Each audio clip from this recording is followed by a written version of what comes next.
Yesterday, it was confirmed by Activision in their earnings call that they will be indeed creating a franchised geolocated league for Call of Duty Esports next year. First of all, what does this mean? What exactly are the implications that will come from a franchise league this season? This means Activision is essentially going to make a copy of the already done Overwatch League, a franchise league with city-based locations, meaning that how Optic Gaming is known as the Houston Outlaws, how Team Envy is known as the Dallas Fuel. It will work pretty much the exact same way based on what we've been told up to this point. Now, quickly before I talk about anything else, I want to talk about the confusing term that a lot of people have out there by what is franchising. What exactly is franchising in esports? How is it going to work in esports? And as an example, it's the same way, like pretty much basically, it's the same way the NBA or the NFL works. Organizations buy into a league because of the money that can come from it. In this instance, let's use the NBA as the CWL. Let's say the NBA was first starting up and they have 30 league spots available. 30 spots available. A company or an organization decided to buy one of those spots. So they become the Los Angeles Lakers. Another team comes along and they want to buy another spot. And they become the Boston Celtics. Because those are the locations that Activision, or in this instance, the NBA, wanted. Now, one thing that's incredibly important is that the organizations who buy these numbered spots have a guaranteed spot in the league, meaning that they don't have to fight for it, right? They don't have to fight for their spot anymore. Just because the Boston Celtics might have a slow season or the Los Angeles Lakers might have a slow season doesn't mean that they get knocked out of the league heading into next year. They hold on to that spot permanently, which is exactly how franchising works as well in esports. Now, these franchising spots are incredibly expensive, right? These are very expensive to get involved in. Rumor is that League of Legends and Overwatch, which are both franchised already, their spots costed, rumored, around 10 to 20 million, meaning that not just anyone can buy these spots. It's just major organizations with a huge funding behind them. Those are going to be the only teams who are going to be in the league because they're the only ones who can afford it. Now, how do these organizations make a return? After spending $10 to $20 million for a spot, it's got to have people losing money. It's got to have these organizations just not making anything. Not at all the case, actually. Sponsors know that Activision, who is a multi-billion-dollar company, want this to succeed. They're franchising, they're putting their name on it, they are working on this hardcore. So with the track record the company already has, with the already found success that they've had in the Overwatch League, it makes sense that sponsors would want to be involved and involved long term.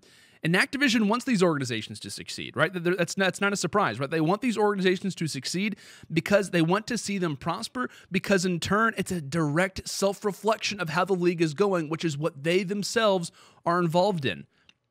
So Call of Duty Esports going to be franchised. Whenever it enters into a franchise-based model, it's going to be interesting because I think it has the capability to truly explode the esport. Now, I have a few reasons for why I think this is going to be the case. And people could say, oh, well, you're biased because you come from the Call of Duty Esports background and whatnot. Honestly, these are truly based opinions that I think could actually come into fruition. I think that actually could happen. So, first off, what is the goal of franchising? Let's go back to just any regular franchise, sports included. What is the goal regarding viewership? To get the casual person to watch, to connect with outside markets so that you can get an overall fan base and overall group of people together who all enjoy the same thing. And it doesn't necessarily have to be just esports people. It can be the average everyday person. Let's say dad is the average market. Someone who's aware of esports, has heard of them, but doesn't necessarily watch. He's considered the outside market. Dad walks into the living room and he sees esports on TV. He turns on the television. He sees esports right there. What is going to keep him watching? Familiarity. When it's your first day of high school, and what do you look for? Whenever it's your first day of high school, you're nervous, you just walk inside the building, what do you look for? You look for your friends. You look for teachers you know. You look for locations that you're familiar with because you're looking for familiarity in new situations that you don't feel comfortable in. So for people that have said Call of Duty is such a basic esport, the term basic honestly comes in handy at this point because Call of Duty isn't hard to understand. It's not hard to understand. That's not a bad thing. So if dad is sitting in the living room and he's looking for something to draw him in, and he'll immediately understand a few different things if he is on Call of Duty Esports. The name Call of Duty, it's a worldwide name. Everyone knows the term Call of Duty because of the rich history that it already has. He's also going to understand the terminology of the game. When the commentators are talking about certain things, when the analysts are bringing up certain points, he's going to understand the terminology immediately. Kills, bomb sites, grenades, assault rifles, snipers, etc. He's already going to know the terminology of the game, which is incredibly important because that is the language that esports speak. And if the outside markets can't understand this language, how can they even get involved with it in the first place, especially when they're entering into something new? And I think that's one thing that kind of holds other esports titles back, is because that sometimes they are hard to understand. If there's a lot of things going up on screen, it's hard to understand something that you're not familiar with. And that's something that's not user-friendly.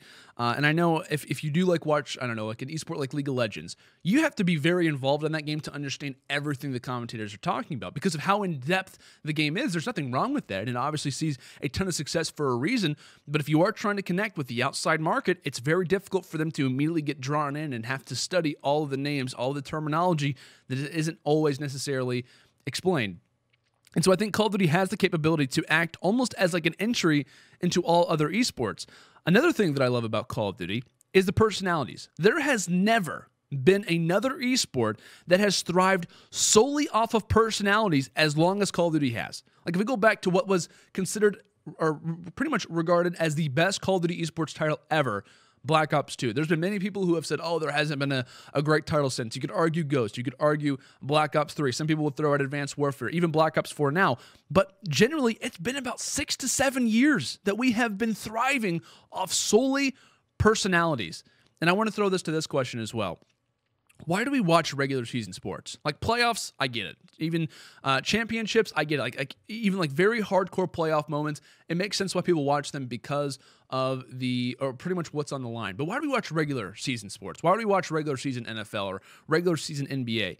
We watch them for the storylines. We watch them for the players who are playing the game rather than the game itself. And Call of Duty, with a great game, I think can absolutely explode because the personalities are already there. When we talk about roster changes, roster moves, the reason why player social medias are exploding is because they're interesting, right? We see their personalities all the time. We see the rivalries that have been developed over a title that you could argue is by no means the biggest esport out there, but the players are. The players are some of the biggest esports names in all of the game today. Like we talk about Nadeshot, we talk about Scump, like all these guys who are out there right now, they are known across the world, even not if the major or majority of the audience follows the esport that they play, just because of the personalities that they are.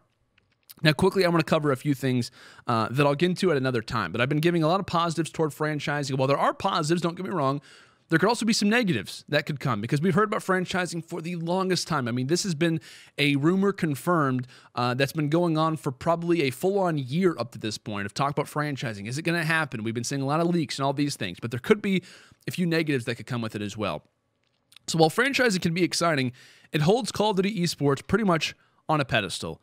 And we haven't seen a top esport up to this point that's been franchised pretty much see a decline. Like we haven't seen the LCS or I know they had name changes, but we haven't seen League of Legends. We haven't seen Overwatch League fail yet. We haven't seen the massive decline that everyone's been talking about. And Call of Duty Esports, if this starts to go down, what happens after that? Because we've already invested all that we possibly can.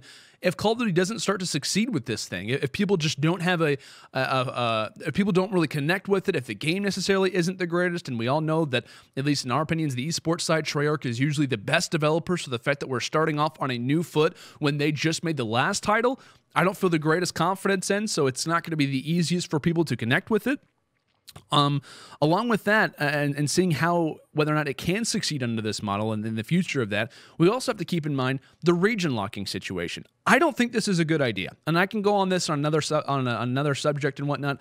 But I've never been a fan of the region locking, especially in Call of Duty Esports, because we have been, like, Call of Duty has thrived off of names like Optic, like Envy, like FaZe for years. That is the main reason why people watch games right now. The reason why they're watching certain matches is because of the organization's names. And if you have the Outlaws now become what was previously known as Optic Gaming, that totally changes up everyone's previous notion of who these teams are. And I'm not sure if that's going to hurt the overall viewership numbers, if that's going to be difficult for regular fans to understand that, hey, this is now the Optic Gaming Squad is now the Houston Outlaws. Like, does that really involve a roster change? There's going to be so many questions out there, I feel like, if we were to change things up. And I feel like with esports, there's no reason to region lock teams. I get the franchise model and how all those things work, but I feel like with the way that the internet works and the way that esports is done through online gaming and through gaming itself, those are meant to remove barriers, right? Those are meant to change up those things rather than limit people to certain locations, because